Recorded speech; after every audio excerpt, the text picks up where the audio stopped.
Jomi Doaro, contre Congo de tout un fiolo. Est-on, bon, n'est-ce pas, est-on, de voyant, et les quoi, entraîneur, au ministre. Le plus difficile, c'est de se décider à agir. Le reste n'est que de la ténacité.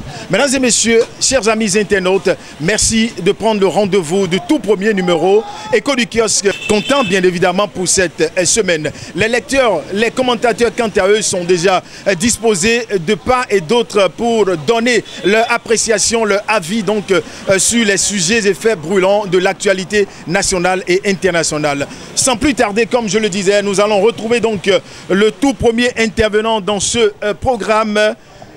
Dantoka Yakoubou, c'est votre nom, vous êtes habitué de ce programme, bonjour à vous. Bonjour monsieur le journaliste, bonjour mon technicien. Voilà, quel est le quotidien qui a retenu votre attention aujourd'hui? C'est l'Indépendant. Voilà. L'Indépendant. Réforme du système partisan au Bénin, le BR et l'UDBN signent officiellement l'acte définitif de mise ensemble. Voilà, vous voudrez bien retourner le journal pour permettre à notre réalisateur de faire un plan rapproché, voilà. C'est bon, d'accord. Allez-y pour votre merci, merci. Voilà ce que nous on disait depuis à l'UDBN, de fusionner depuis longtemps. Mais ils ne l'ont pas fait. Ils ont compris tardivement. Mais voilà, vendredi passé, l'acte de fusion a eu lieu. Bon, avec ces 2%, ils ont compris que vraiment, ils ne pèsent pas. Et 10%, parce que pour avoir 10%, c'est impossible pour eux. Bon, c'est ce qu'on appelle la réelle politique. Ils ont compris et ils ont fusionné. C'est vrai, il n'est pas trop tard pour bien faire. Maintenant, on ne parlera plus de l'UDBN au Bénin. Désormais, ils seront bloc républicain. Maintenant, c'est à eux de se battre et de s'imposer à l'intérieur. Donc, je leur souhaite bon vent. En tant qu'un neutre, un lanceur d'alerte, je leur souhaite du courage. Je vous remercie. Voilà. Merci beaucoup à vous, monsieur Dantoka. Vous souhaitez assez de courage donc, à cette fusion. Voilà l'UDBN qui retrouve le bloc républicain. C'est bien cela. Alors, juste derrière vous, nous allons, avec la permission donc, de mon réalisateur, retrouver bien évidemment un autre lecteur habitué donc, de ce programme. Vous êtes Hubert Clébo. Je vous présente rapidement. Voilà. Bonjour. Voilà, bienvenue. Merci de toujours préférer ce programme sur votre télévision préférée. Merci. Voilà. Alors aujourd'hui, nous sommes avec, je vois dans votre main, le pays émergent. Voilà. Vous voudriez bien audience au ministère des Sports. Voilà. Les membres du bureau de l'Union nationale des footballeurs professionnels du Bénin, reçus par Oswald Omeki. Voilà, vous retournez le journal. C'est à la page 12. Non, comme ça, voilà, pour permettre à notre réalisateur donc, de faire un plan rapproché rapidement, pour permettre à ceux qui sont en train de nous suivre de constater au même moment que nous les faits. C'est bon, merci beaucoup. Alors, vous avez quoi à dire par rapport à ce titre? Oui, je soutiens ce bureau qui vient de naître, car j'attendais ce bureau il y a longtemps. Je félicite toutes les anciennes gloires qui ont œuvré pour la composition de ce bureau, pour que le football aille de l'avant au Bénin. Mais ce que je constate sur le terrain ne m'enchante pas. Je demanderai aux supporters et au ministre de la Jeunesse de tout faire pour ramener l'union sacrée qui existait autour des écureuils. Car notre débâcle sur nos propres installations, la fois passée contre la Tanzanie, n'est pas une bonne chose. On nous a gagné comme ça il y a longtemps. Mais pourquoi? Revoir le système. Selon vous, qu'est-ce qui pourrait être à la base de cette défaite? Oui, à la base de cette défaite, c'est qu'il n'y a pas l'union sacrée autour des écureuils.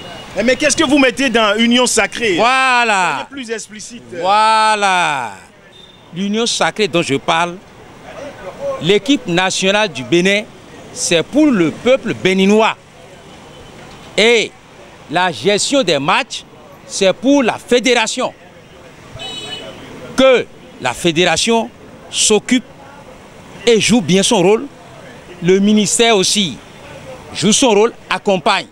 Qu'est-ce que vous reprochez à la fédération, monsieur? Voilà. Ce que je reproche à la fédération, c'est qu'il y a une mésentente au sein de notre fédération béninoise de football. Il faut qu'ils s'entendent. C'est cela qui s'est répercuté. Voilà, oui. Ça, nous l'avons constaté au stade contre la Tanzanie. Mais s'il y avait une union sacrée, vous croyez que Jordel allait sortir de son gré comme ça et revenir au petit matin? Non. Mais au match aller, ils avaient quand même gagné, non? Mais je vous parle, pour qu'une équipe gagne, il faut que depuis la maison, qu'il y ait une union sacrée.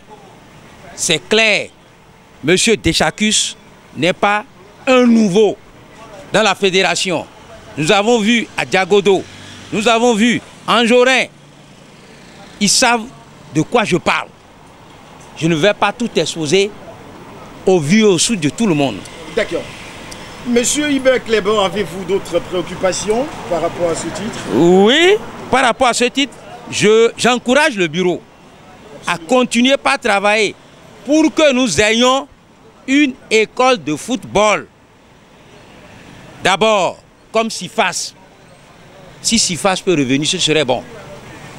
De deux, commencer par former la relève. Commencer le championnat scolaire et universitaire. C'est là le vivier du football.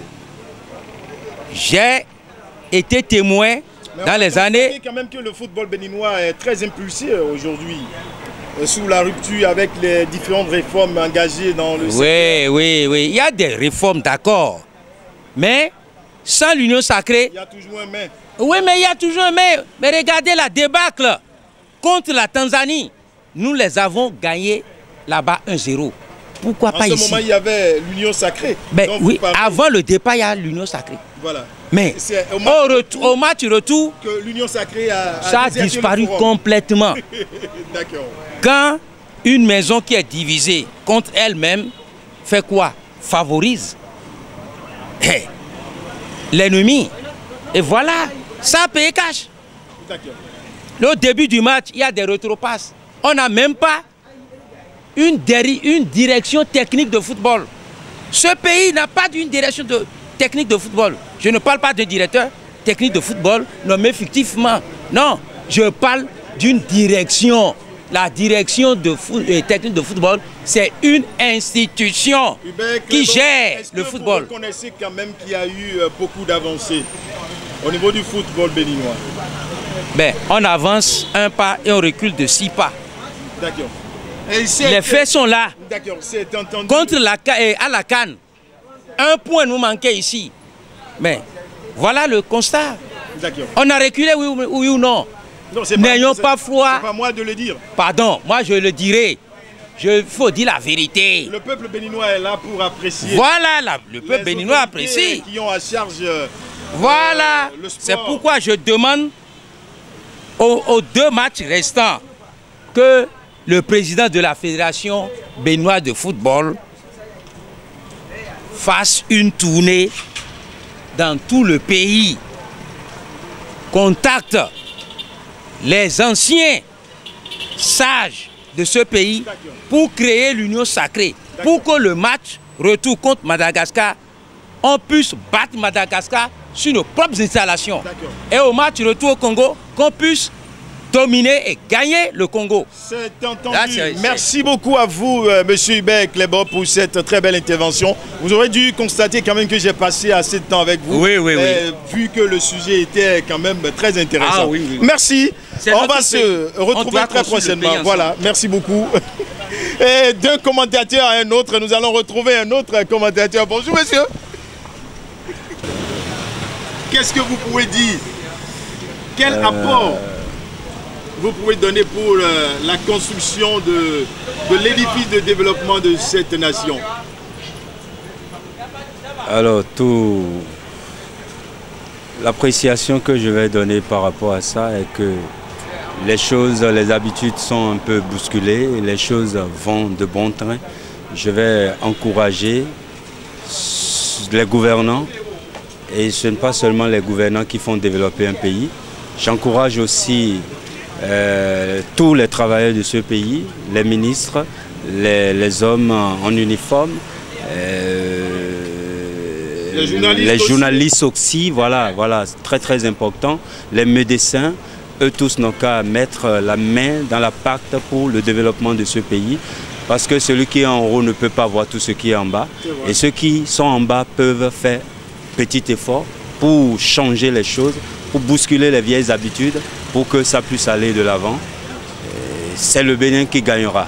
Merci beaucoup à vous. Rappelez-moi votre nom. Mathias Savadogo.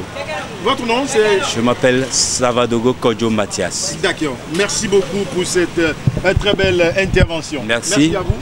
Voilà, je sais que vous êtes béninois. DP, comment vous allez? Très bien, bonjour mon frère. Je rappelle que c'est un journaliste aussi, voilà, un directeur de publication.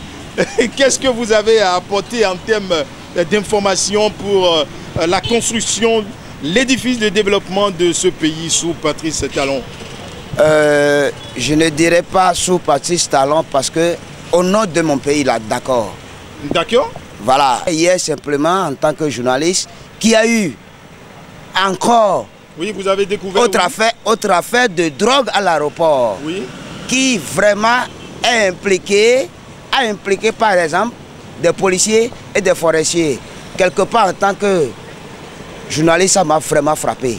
Je me demande que devient mon pays face à ce phénomène dit drogue. Et aujourd'hui, qui au jour de l'ampleur et d'arrestation en arrestation, on finit pas. Mais je me pose la question, pourquoi elle est ainsi? Je cherche. Voilà pourquoi je me pose cette question. D'accord. Merci beaucoup. Merci, monsieur le journaliste. Mesdames et messieurs, amis internautes, c'est donc sur cette dernière intervention que nous allons mettre un bémol à ce premier numéro Éco-Likios comptant pour cette semaine. Espérant bien évidemment vous retrouver donc le vendredi prochain pour un autre numéro. D'ici là, portez-vous bien. On se donne rendez-vous le vendredi. Bye bye.